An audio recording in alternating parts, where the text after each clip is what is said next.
between seated, stations, and buffet. Those tend to be the three most popular options. So starting with stations, that seems to be one of the more popular ones right now.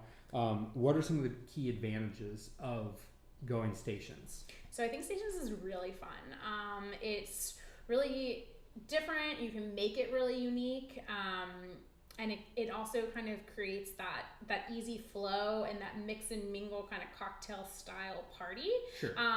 You can also kind of start dancing while stations are open. So if you're on a tight timetable, that can be a good way to kind of have people eat and dance all at the same time. Because really stations are meant to have small plates. You go up, you get stations from food from one station, and then you go talk to some friends, and then you maybe go to another station and get a little more food, and then you dance a little bit, and then some more food. So it's meant to be like kind of eating and nibbling here and there. So that can be really fun. But I think also another great benefit is that you can really customize it. So you could have a mac and cheese station and a taco station and a shrimp and grits station, and while that wouldn't go together on one plate at a seated dinner, right? It's really why fun. Not? I mean, why not, right? So that's the exactly. So that's the benefit of stations, because who doesn't want to eat mac and cheese and tacos at the same time?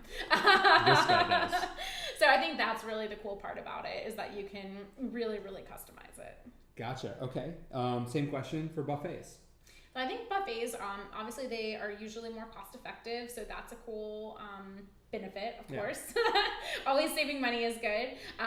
Also, it does give you some of that personalization that you get with stations, but in a little more of like a refined, traditional way. So if you have steak and chicken, and your guest loves just steak or doesn't eat chicken, or vice versa, they can have 2 servings of steak as opposed to having to have chicken. Right. Or if you have a salad and you have dressing on the side, it's really easy for them to kind of customize it. So I think that's the nice part of buffet, is that people aren't kind of committed to eating the exact same thing. Yeah. Okay. Perfect. And then lastly, seated, the thing I think most people think about. Yeah. Seated, I mean, so what are the advantages? Seated is definitely more traditional. It's a little more formal. Like, your guests aren't having to like get up and help themselves to food. So it's being served to them, which just feels more formal. Sure. All around. And you kind of have 2 options. You could do like a duet of meat where everyone's eating the same thing, or you can let your guests pick. So I think that is, nice, although most people don't remember what they picked, 2 months ago. So it might still be a surprise to them. But I think it just gives that like formality and like kind of extra touch for like a really nice wedding. Yeah, absolutely.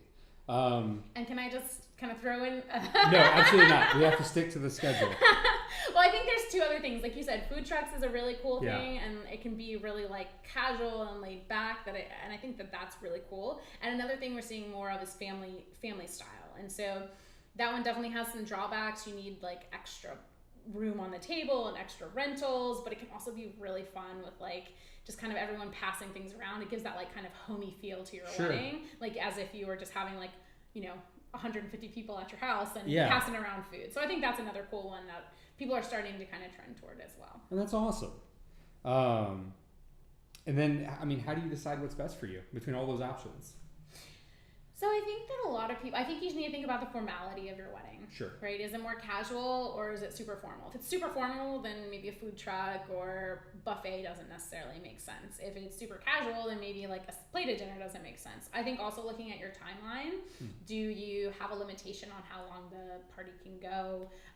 Some of these things will take more time than others. Like seated dinner or food trucks will take longer than like a buffet or stations. Sure. And then also just talking among yourselves and then your parents and anyone else who's kind of contributing to the wedding, and then also your caterer, like finding out, okay, we're on site at a venue that doesn't have a kitchen, so maybe this style of food doesn't actually make sense here. So keeping in mind the logistics of it to make sure that things are being executed well and food's being served warm, and no matter what style, that people are eating good food, because you certainly don't want people going hungry at your wedding. No.